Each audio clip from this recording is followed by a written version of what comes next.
مادران عزیز، کودک شما از حفظ قرآن از شما میگیرد، از شما میگیرد که تو باید هم برای قرآنش، هم برای تربیهش، هم برای خوردنش، هم برای بدنش، جسمش سالم بزرگ شدن، هم برای عقب نماندن از جامعه و از همسن سالانش حرکت کنی. نه اینکه بگوی نه هر ماه پول میدی هم میبرم میمونم به حجره، مهم حافظ شود. آره مهم حافظ شد، بعد از آن چی؟ بعد از آن نباید بعد شکایت کنی که پسر من حافظ است و این گونه خاراکترها دارد، یا اینکه گویا که دامان استاد را بگیری. آخر چه خیلی گفتم و استاد با همه این طلبه ها کار کردن خیلی مشکل است. یعنی همین گونه حجره هایی که در ما هست، چه خیلی گفتم به نظر شخصی من، البته اگرچه میدونم به این زیادی ها هستند، بدونید که فقط یک طرفه این گونه کودک را بردن اصلا به فایدهش نیست، چی دخترچه چی پسرچه باشد، چی دخترچه چی پسرچه. مگر 16-17 ساله شد و آدمی کلان است و از عهده تربیه خودش میبراید و چیزی دیگر. اما کودک مایده که وای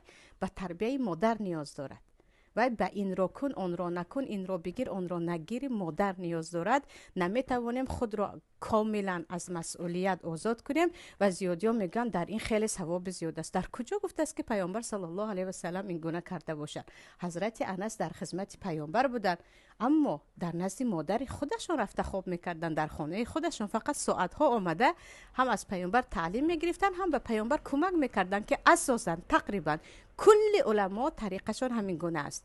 در میتوانه درباره امام بخاری، درباره امام احمد حنبل، درباره ابو حنیفه رحمت الله علیه شاگردانشون بخوانید که اینها به نزد استاد چند ساعت می آمدن، اما تربیه اساسی را از پدر و مادر می گرفتن. یعنی این گونه بود طرز حفظشون.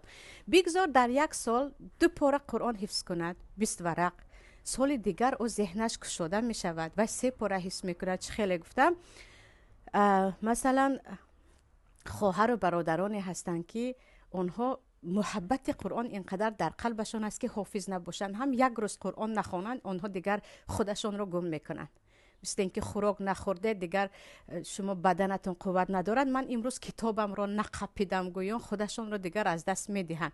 در راه می، در پیش از خواب می، در اتوبوس می، هر کجا باشن یک بار قرآنشون رو میقپن، برای اون که با محبت به اون دست دادن. یا چه خیلی گفتم من کودکان رو میشناسم، یعنی دختره که 11-12 ساله در مصر میدیدم که از مکتب در دستش قرآن میومد که امروز من تکرارم رو باید بکنم، بعد از مکتب من فقط 2 ساعت وقت دارم دیگر تکرار امروزه هم هست. یعنی همین گونه محبت در دل اونها جا می شود اگر ما اسلوب خوب داشته باشیم، نه اینکه نه با ضرب و با بزوری و با دوری از مادر و با محرومیت رو حافظ میکنید، بعد از او دیگر او دست به قرآن نمیزند.